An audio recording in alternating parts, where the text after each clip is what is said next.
President Lee Jae Myung's visits to Beijing and Tokyo. With us to discuss it, all-star panel, Shriver, Govella, Cha, Martin, coming at you on the 127th installment of the CSIS Capital Cable next.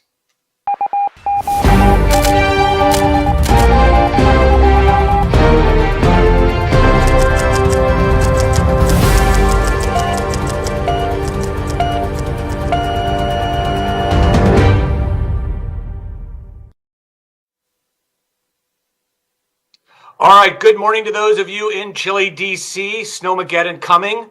Good evening to those of you in Seoul. Good day to those of you around the world. Welcome to the 127th edition of the CSIS Capital Cable. I'm Mark Lippert, your host and moderator. This week on the Capital Cable, President Lee Jae Myung's trips to Beijing and Tokyo. Lots to discuss, lots to unpack. And with us, an all-star panel. Let me introduce them properly to analyze and prognosticate and divine over really two very interesting trips. Let me go one by one in no particular order. First, I'm going to go with Randy Shriver. Randy is a member of the China Economic Security Review Commission. He's actually a commissioner, sorry. He's a former Assistant Secretary of Defense and currently the chair of the Center for Indo-Pacific Security. Randy, welcome to the show. Thanks, Mark. All right. Second up, we have Kristi Govella, who is the new-ish Japan chair at CSIS, a senior advisor there as well, and of course is a professor at Oxford University. Kristi, welcome back to the show. Thanks for having me. All right, outstanding. Next up, Tim Martin, Korea Bureau Chief, Wall Street Journal, well known to the program, stalwart. Tim, welcome back, and how are things in Asia? Not as cold as Minnesota, but Happy New Year. Happy to be back. All right. Excellent. You're counting down the days to KBO already, right? So, it's just a few months away. Excellent. All right. And of course, last but not least, the one, the only Victor Cha. Victor, president of the Geopolitics Cone at CSIS, also runs the Korea Chair, Defense Policy Board under Biden, NSC under Bush, and of course, a professor, university professor at Georgetown University. Victor, welcome back to the program. Thanks, Mark. Great to be with you. All right, outstanding. John Harbaugh, not bad, not bad. Hope springs eternal for the Giants. Look, we only have one way we can go. We couldn't go any lower. We can only go up. All right, outstanding. All right, let's get into it, as they say. Thanks again for this really great panel for joining us here today. I'm going to dive right in. I'm hanging on a very thin technical line, so if I drop off, Victor's going to take over, just warning to panelists and audience alike. But let me go to Tim. Tim, you've been out there, you've been covering it, you've been covering President Lee's trips around the region, really important stuff. Can you walk us through what are some of the big events surrounding the trips, big deliverables, big happenings, for lack of a better word? Tim, the floor is yours. A big start to the year for President Lee. He's kept people like me busy. Basically, we were just a few days out of the new year, and there he is in Beijing, meeting with Xi Jinping. And there were a lot of things to talk about, a lot of things that did get discussed, a lot of things that didn't get discussed. I think the key takeaway for us, and I know the other panelists here will have their views, we really zeroed in our coverage how North Korea didn't really come up in the way it usually had. China did not publicly declare any support for denuclearization. It was sort of morphed into a vague peace on the peninsula type language. But Lee did emerge with a moment from with Xi. They took a selfie together with, I believe, a Xiaomi phone that Xi gifted him in South Korea just a few months before. President Lee comes back to Korea, and I would say, he's only been in office now for about 6 months. He became president last June. A lot has gone on with the U.S. and tariffs and hosting both Trump and Xi last fall. And here he is walking into the new year. He's in China. The next week, he's in Japan to meet Prime Minister Takaichi. And again, this is it's not their first time they met, but this was a really interestingly timed trip right after meeting Xi, going to Japan, given the relationship between Beijing in Tokyo at the moment. And again, I think we can probably discuss here how much style versus how much substance. We certainly got style, and the moment that emerged from Takaichi Lee was they were playing drums. Takaichi has a background as a rock drummer. Lee, I think, who knows if he was picking up drumsticks for the first time, but they played some K-pop music, and I think what all this is leading toward Lee's popularity, and again, he's in a big democracy. It's past 60% at the moment in terms of approval ratings, 30% against him. And this is a poll just from today here in Korea. The number one driver for the support for President Lee at this moment is diplomacy. And I think we will discuss at length sort of where this could go, where it's headed. But again, in about the half year we've seen President Lee in office, he's been very tactile, very deft, very pragmatic in terms of how he's dealt with world leaders. He's been actually, for someone who was not in these types of roles before, he's been stately. I think the public here views him very comfortably as a head of state during a very turbulent period. So President Lee has been very busy. He's met all types of leaders since he's taken office. Very busy start to the year. And at least for now, the public is rewarding him for this performance on the global stage. Thanks, Tim. I think Mark's internet has frozen up from the negative 30-degree temperatures in Minnesota, so I'll just step in until he can get back on. So I want to walk through some of the deliverables from these summits with all of you, but before doing that, Tim, you mentioned his popularity. Lee's popularity rating is now around 60%. A lot of it has to do with his diplomacy. Could you just say something quickly on the domestic front? Like, what are the sort of hot issues? Where is he doing well? Where is he having trouble? That would be great.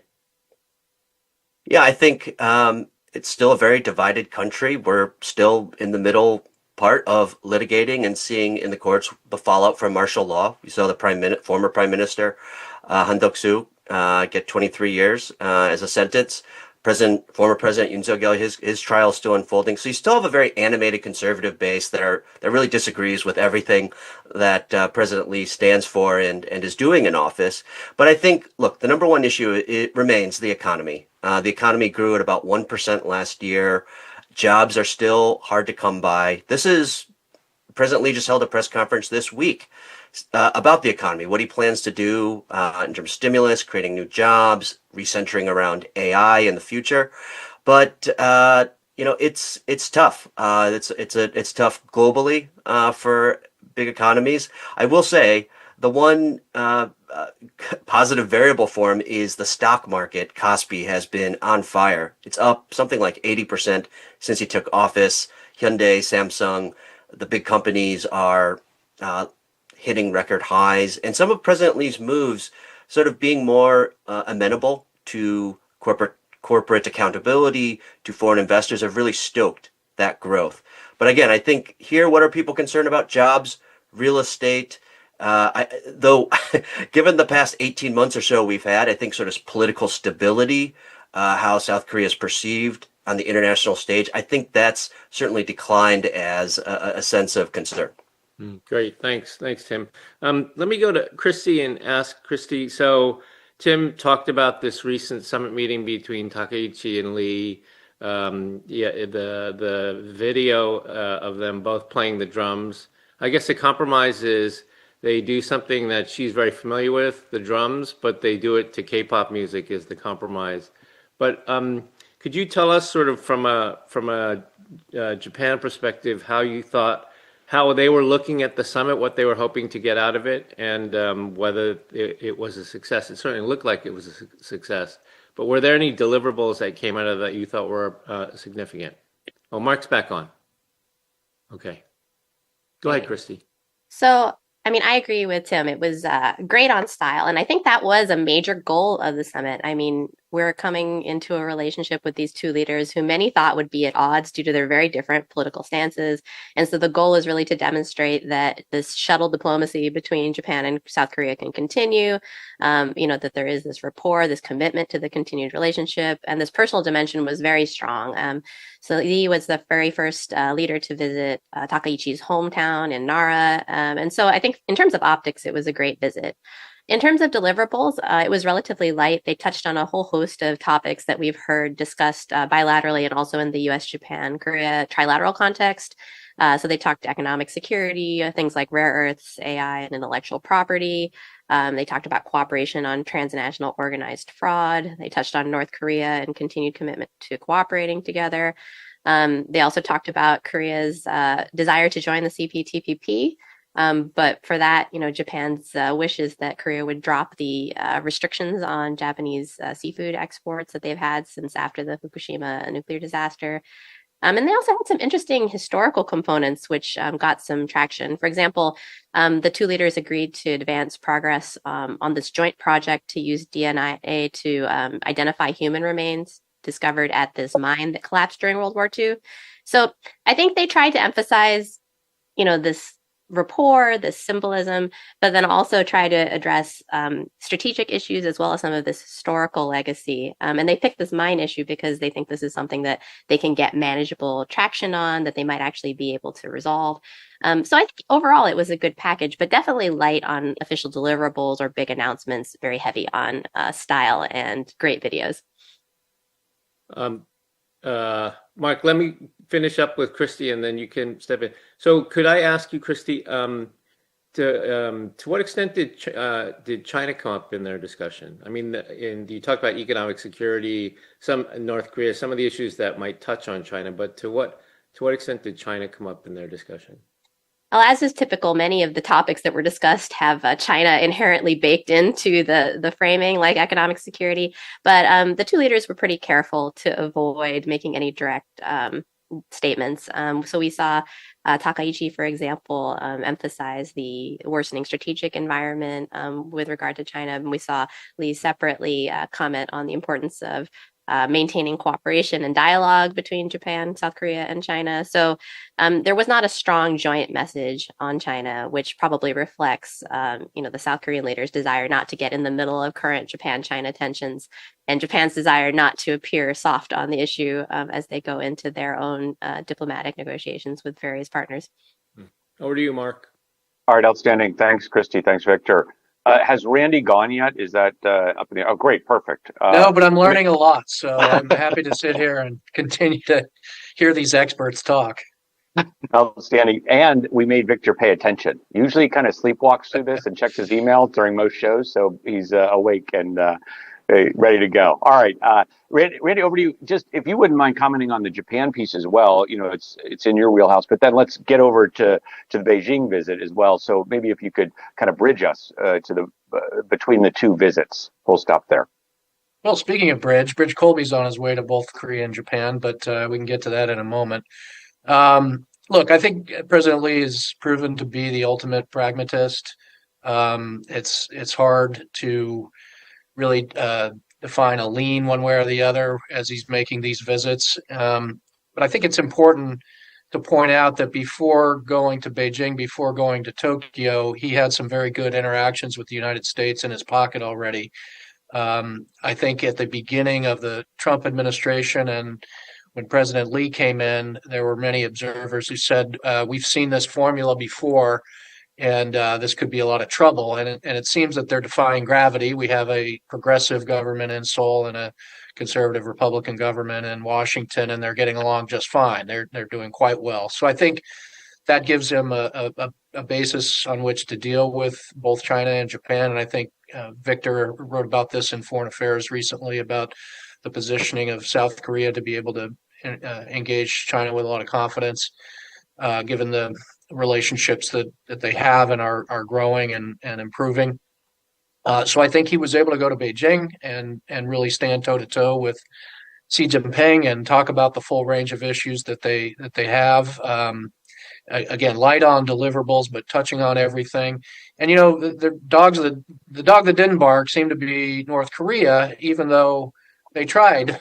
There was a few missile firings the day before President Lee made his way to Beijing, and it was sort of met with a yawn. And we're on to strategic issues. And yes, they talked about a role China might be able to play in bringing North Korea to the negotiating table, but she sort of landed on, well, you need to be patient with North Korea. So it didn't dominate. It didn't really upset the apple cart in any meaningful way. And President Lee and Xi Jinping were able to talk about the full range of issues. And I certainly agree with the comments previously made on the Japan stop. Good symbolism, good atmospherics. Again, with a progressive government, this could have gone sideways quite easily. So I think it was really just primarily an atmospheric visit where they're establishing a good rapport and proving that, choose your metaphor, keeping the plate spinning, whatever. He really is proving to be very pragmatic and deft and able at managing these complex relationships. And as Tim said, he's being rewarded in the polls for doing that. All right, outstanding. And to your point, and I'm not sure if this is in Victor's piece or not, because I just haven't quite had the opportunity to read it, but he made a big point of emphasis while in DC of basically saying this isn't a hedge, right? The U.S. is the ally, and that sets himself up to have the U.S. behind him as he goes into these negotiations, which then by definition gives him more, I guess you'd say, leverage, for lack of a better term. So, Randy, that begs the question. You mentioned Bridge Colby, the U.S. role. What is happening in terms of the U.S. in the midst of this flurry of activity in Northeast Asia?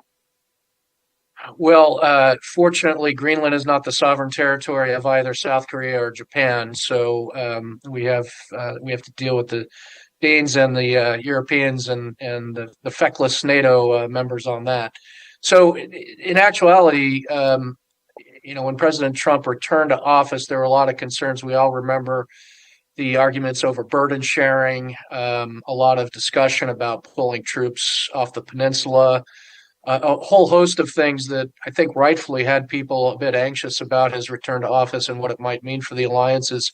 And lo and behold, he's returned and really, I think, established a good foundation, good relations with his counterparts, his interlocutors, but really moved both alliances forward in positive directions by leveraging, things we need. President Trump seems to have come back to office with a mindset that's a bit different, that these alliances are not just, client states of the United States that should pay us more for our protection. He really sees mutually beneficial aspects to this. So when he gets into shipbuilding, when he gets into the development of supply chains with greater integrity, meaning the development of critical minerals extraction and processing, et cetera, with the assistance of our allies.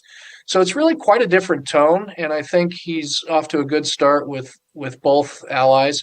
And that does put them in a position to deal with Beijing more better postured, I should say. And I think we saw that with Lee's visit. All right, outstanding analysis. Victor, over to you.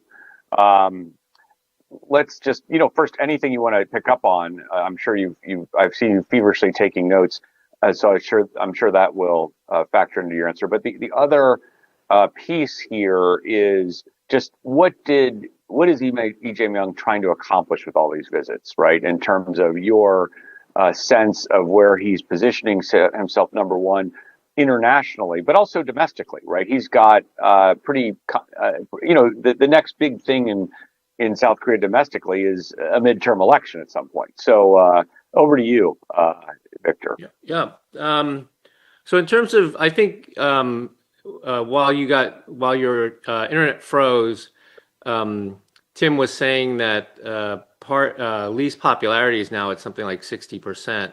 And a lot of it does have to do with his diplomacy. So I think certainly he sees the diplomacy as helping him at home. But I think just strategically, as Randy said, he's like not operating according to script.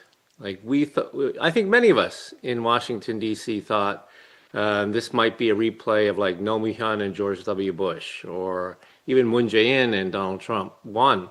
But he's not operating the script. He's actually being very pragmatic in terms of foreign policy.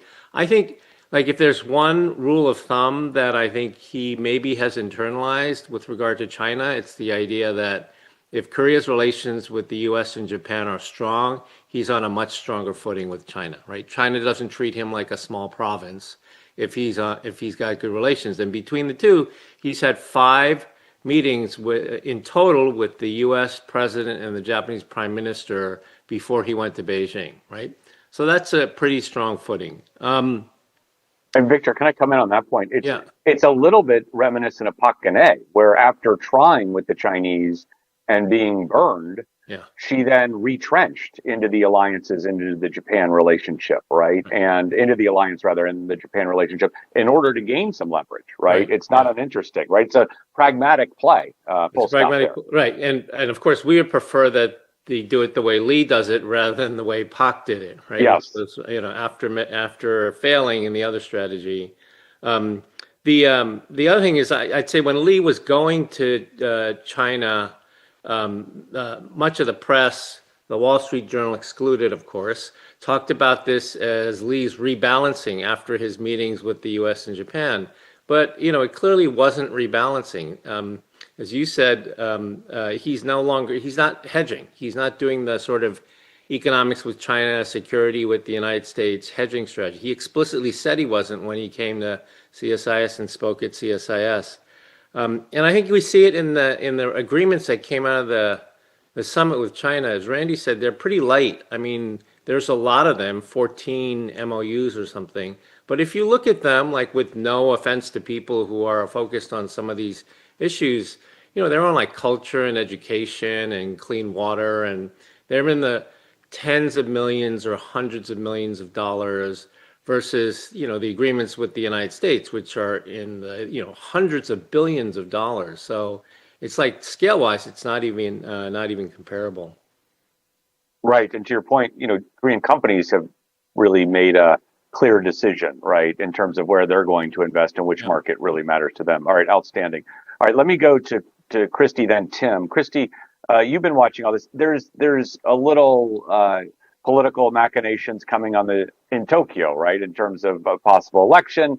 How might all that play into all of this?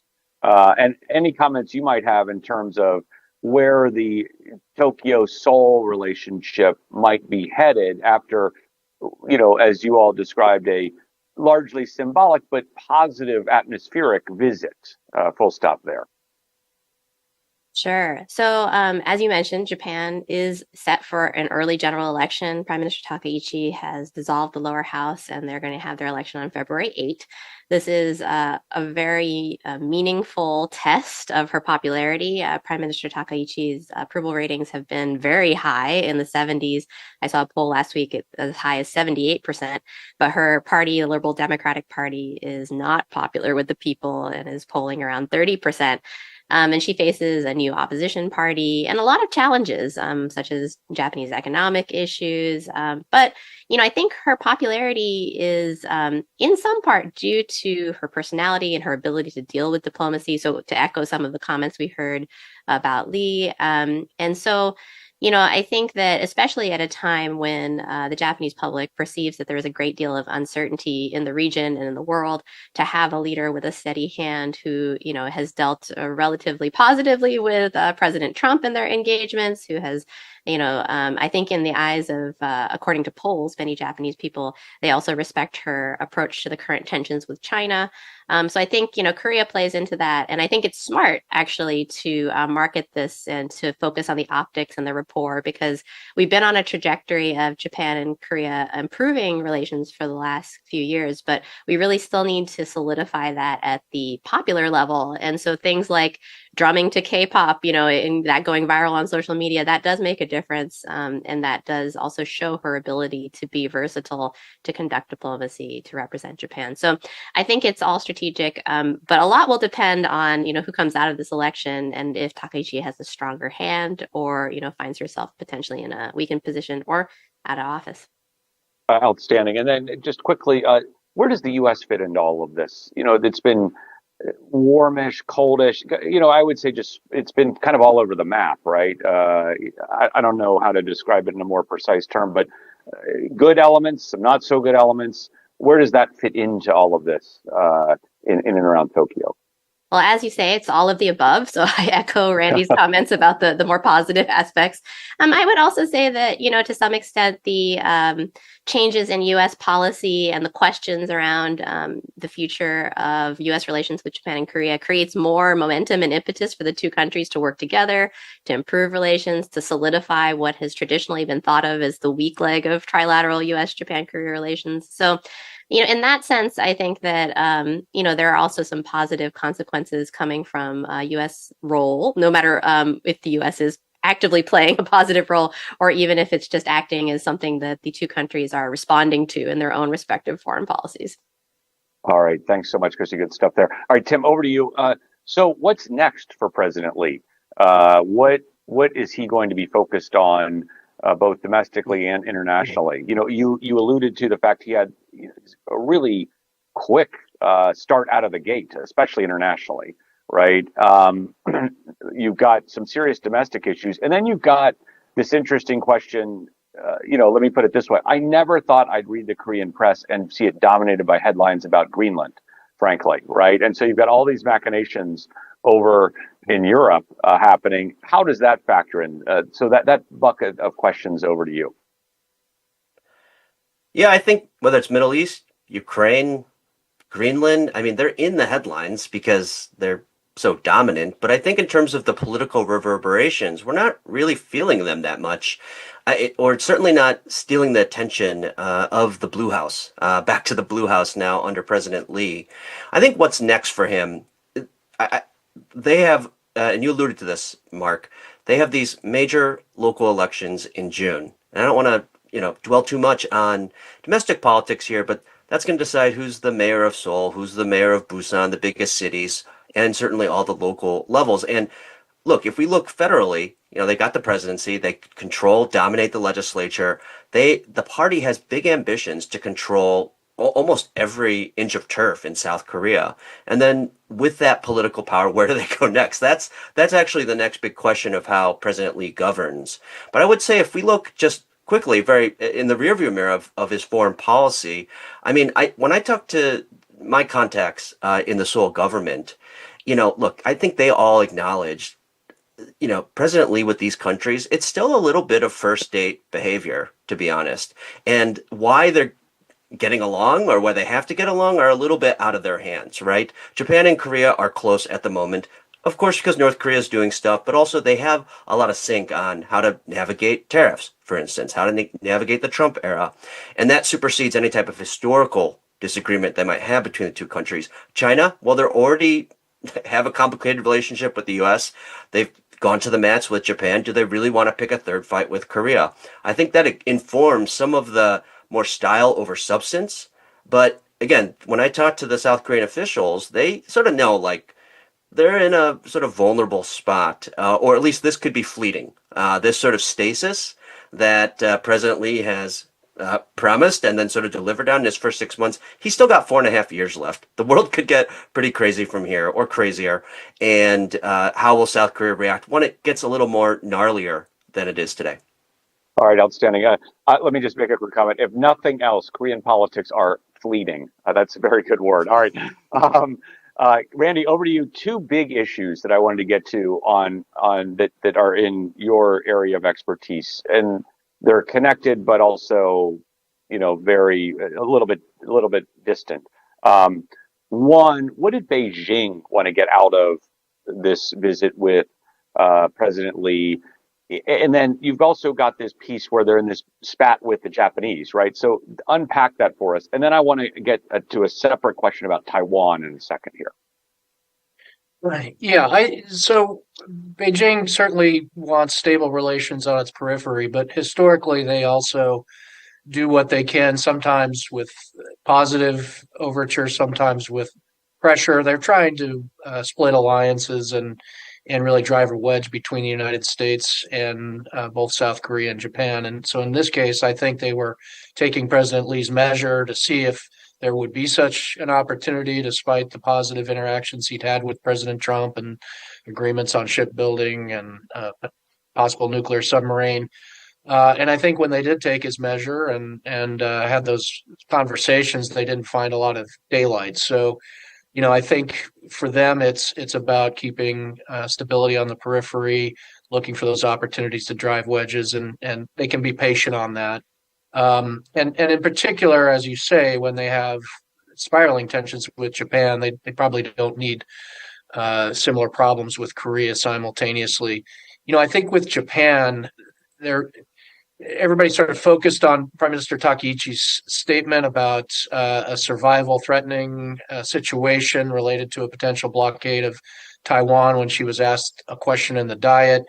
And China responded very strongly with not only extremely harsh and threatening rhetoric, but with military maneuvers and exercises designed to show their displeasure. I think what China's really responding to is not a statement from the prime minister. Yes, that was sort of the point in time that provided the opportunity. They're responding to Japan doubling its defense budget, Japan introducing counter-strike and offensive concepts of operation, redoing command and control in a way that's going to make them potentially more lethal as a joint force, et cetera, et cetera. These trends have been sort of unfolding for enough time for China to say we need to, show our displeasure and make a statement of our own.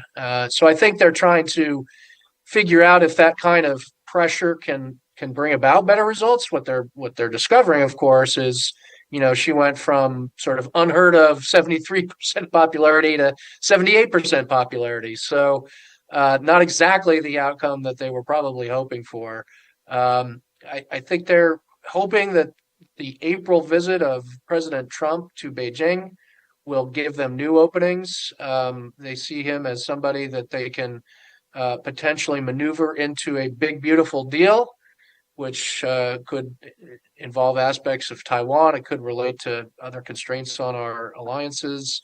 It's unclear at this point. I think if you talk to people on the U.S. side, preparations really haven't even gotten underway in any serious way, which means we're sort of going towards an April visit where it might just be all President Trump's gut and instinct at the table.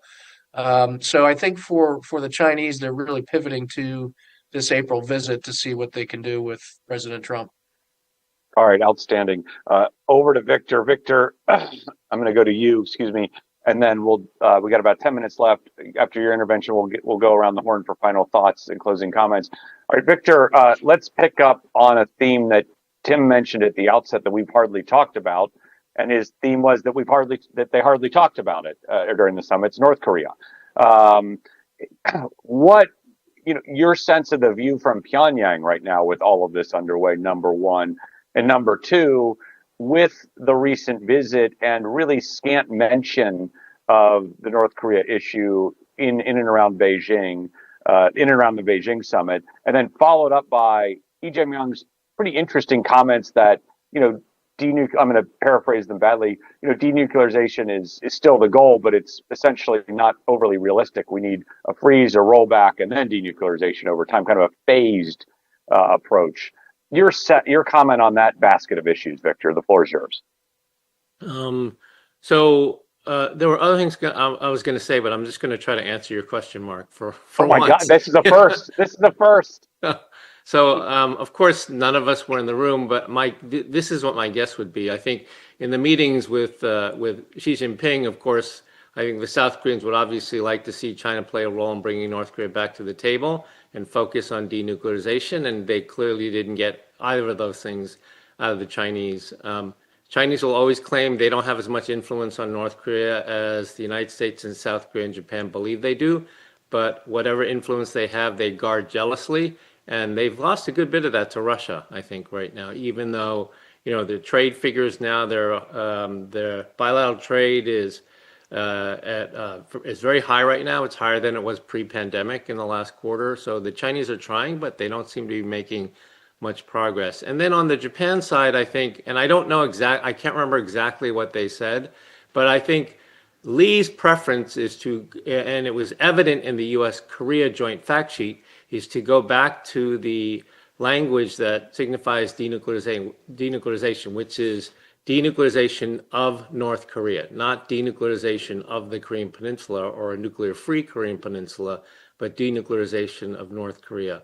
Again, I don't remember the language between Takaichi and Lee, but I would imagine for the Japanese, they're very much in favor of that too. But as you said, Lee is a pragmatist. I mean, he is not operating according to script. He's a pragmatist. And he says, yeah, sure, I'm for denuclearization, but we got to do some of this stuff first. Like, we got to stop the bleeding first. And that's, I think that's very practical and very realistic. The other thing I'll say is on inter-Korean relations, again, not operating according to script, progressive governments, they would say immediately, no, we have to be at the table. Like, it always has to be trilateral, U.S., South Korea, and North Korea. And I think I remember Lee saying, like, that it wasn't that important to him. Like, the United States should go first, and then they can set the table, and then we can come after that. So again, not operating according to script, quite pragmatic. No, and two go backs there. One, I find Lee's approach dovetails with what you have said on this show about denuclearization and arms control almost being a Rorschach test, right? Is it a slow roll down to zero? How is that different? That's one person's arms control and another person's denuclearization, right? So very interesting stuff there that you said. And then the second point I was just going to say, very interesting in terms of, having the U.S. go first. I think he's reading the room well. The North isn't that interested. Why set yourself up for failure? And let the U.S. do some heavy lifting first. And if some good comes of it, jump in and see if you can accelerate it. So again, goes back to the theme of pragmatism. Very good stuff there. All right, Victor, closing comments. So you got a whole raft of other things you wanted to say. So we'll just turn it over to the Victor Cha spoken word album and press play. Here we go. Okay, I'll just say very quickly three things. The first is that one of the things that I did not like out of the Lee Takaichi summit is that on the South Korean side, they didn't acknowledge, recognize, call out China's economic coercion against Japan, against Takaichi, right? It's on, Randy talked about some of the military exercises and things, but there's also, there's the seafood ban, there's the rare earth, heavy rare earths, right? The Chinese know the Japanese have tried to insulate themselves on lighter rare earths, so now they're going after the heavy rare earths. These sorts of things.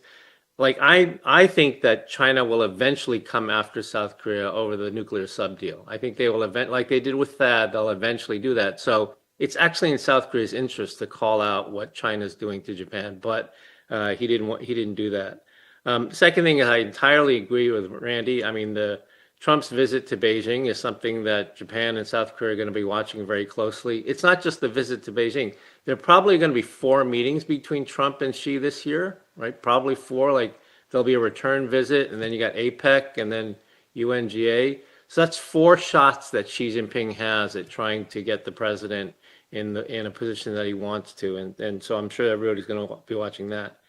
And then finally, the thing in the China-South Korea thing that we're going to be watching closely is, at least according to the South Koreans, China said they would look at this question of their activity in the PMZ, the Provisional Measures Zone, this shared maritime area. They said they would look at sort of what they're doing there. So we're going to look very closely with our imagery to see if they're going to be moving some of this stuff, which they put there unilaterally, out of that jointly shared area.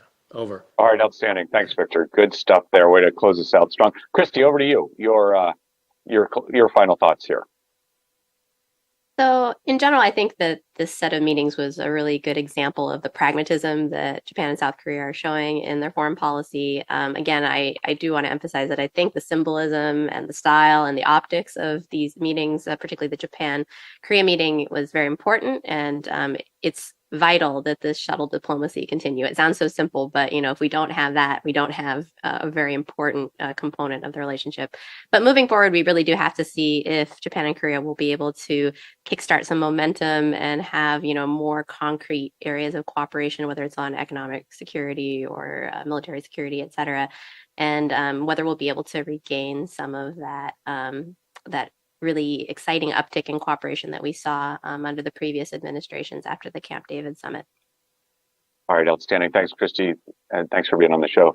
Randy, over to you.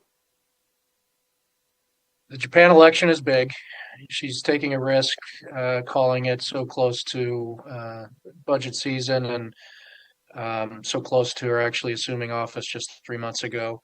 But once that's behind us, all eyes on President Trump and his visit to Beijing. If you listen to President Trump, the economy's great. America's respected again. We've never been stronger, et cetera, et cetera. But the reality is, he's facing some headwinds. He's staring down the barrel of a very tough set of midterm elections. My goodness, the Senate seats of Alaska and Texas might be in play for the Democrats. So he may be looking for some sort of Hail Mary, some big victory. That's sort of his natural disposition, anyways. But I think that's after the Japanese election. That visit will say a lot about, and as Victor mentioned, some potential follow-up meetings. This is the year of Trump and Xi Jinping, and that'll have a lot to say about the future geopolitical landscape of the region. All right, excellent insights. Thanks, Randy. Tim, over to you.